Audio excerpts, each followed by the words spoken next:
Aided സ്കൂളുകളിലെ ഭിന്നശേഷി നിയമന വിഷയത്തിൽ നാളെ നിർണായക യോഗം. മുഖ്യമന്ത്രി, വിദ്യാഭ്യാസ മന്ത്രി എന്നിവർ യോഗത്തിൽ പങ്കെടുക്കും. മാനേജ്മെന്റുകളുമായാണ് അടുത്തഘട്ട ചർച്ച.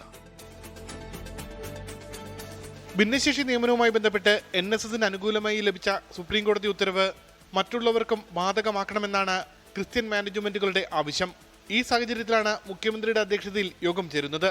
നാളെ ചേരുന്ന യോഗത്തിൽ മുഖ്യമന്ത്രി, വിദ്യാഭ്യാസ മന്ത്രി, അറ്റോർണി ജനറൽ, വിദ്യാഭ്യാസ വകുപ്പ് ഉദ്യോഗസ്ഥർ എന്നിവർ പങ്കെടുക്കും.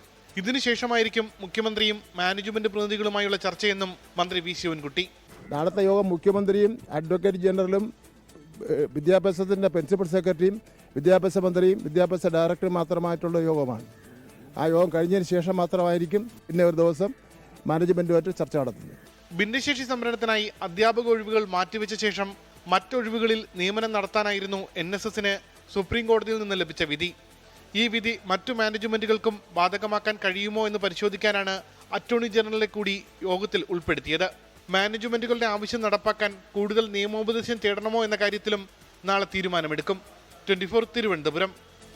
ലോകത്തെവിടെയായാലും ഏത് സമയത്തും 24 വാർത്തകളും ഓഗ്മെന്റഡ് റിയാലിറ്റി പാക്കേജുകളും എക്സ്പ്ലെയിനറുകളും വിശദമായി കാണാൻ ഞങ്ങളുടെ യൂട്യൂബ് ചാനൽ നിങ്ങൾക്ക് സബ്സ്ക്രൈബ് ചെയ്യാം.